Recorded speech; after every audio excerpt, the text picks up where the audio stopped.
بسم الله الرحمن الرحيم. الحمد لله رب العالمين والصلاة والسلام على أشرف المرسلين سيدنا محمد وعلى آله وصحبه وسلم أجمعين. ومدى صوماليات وحنكو سلام سلامة إسلام كامل كست أي جوان. السلام عليكم ورحمة الله وبركاته.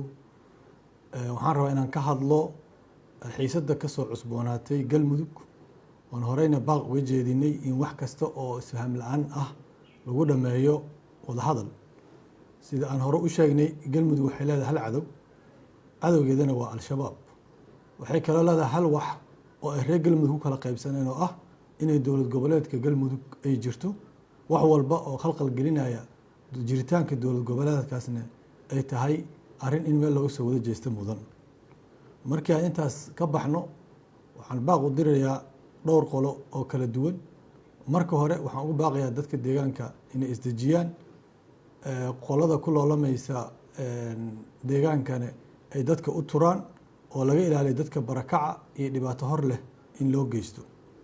midda labaad waxaan leeyahay dadka deegaanka iyo waxgaradka iyo hoggaanka galmudug in ay wax kasta oo khilaaf ah oo marka laga soo reebo ciddii halis ku ah jiritaanka galmudug in wada hadal lagu dhameeyo. waxaan ugu baaqaynaa culimmada maanta qabsatay deegaanka Guraceel ahlu sunna wal jamaaca ee horena deegaanka u joogi jiray in ay ogaadaan reer galmudug waxay u baahan yihiin inay tahay dowladnimo, reer galmudug waxay u baahan inay tahay maamul, reer galmudug waxay u baahan inay tahay ciidan midaysan, booliis midaysan, canshuur midaysan, nidaam midaysan iyo maalgashi ay dadka deegaanka ka soo jeeda iyo inta kaleba iyo hay-adaha caalamiga ay ku sameeyaan deegaanka waxaa loo baahan inay tahay inay maskaxda ku hayaan. sidaas daraaddeed waxaan usoo jeedinaynaa wax kasta oo tabasho ay qabaan inay miiska wadahadalka ay keenaan.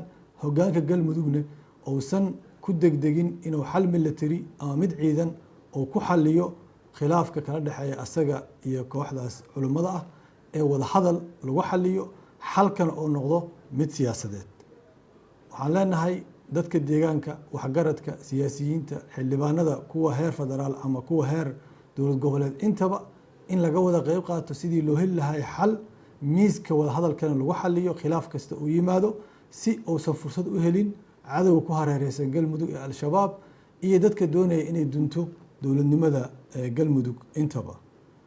waxaan kaloo ugu baaqayaa ra-iisul wasaaraha xukuumadda federaalka xilgaarsiinta maxamed xuseen roble oo hadda ah mas-uulka ugu sarreeya dalka amnigii iyo siyaasaddii iyo doorashooyinkii dalkana gacanta ku haya deegaan ahaana ka soo jeeda galmudug inuu arrintaas u istaago sidii loo heli lahay xal arrimaha khilaafka ee soo kordhay ee taagan lagu xali lahaa is-afgarad, lagu xali lahaa waanwaan siyaasadeed iyo in miiska hadalka la isugu yimaado wax kasta oona diyaar dhinacyada dhan ay u noqdaan wax kasta oo xal keeni karaa ee badbaadi karaa dowladnimada galmudug iyo nabadda iyo xasiloonida fursadna aan siinayna al-shabaab inaan dhammaanteen aan ka wada shaqayno. waxaan ugu baaqayaa dadka meelaha ka caraadinaya ama dagaalka u durbaantumayana inay arrintaas ka waantoobaan. dagaal cid wax ku xali kartaa male ama kuwa deegaanada hadda qabsaday ha noqdaan ama dowlad goboleedka ha noqdaan ama dadka ka tirsan ee ka baxsan labada kooxoba ee u durbaantumaya dagaalka ha noqoto. dagaal xal ma aha, xalku waa mid siyaasadeed. kaa siyaasadeeda loo baahan yahay in wax lagu xaliyo.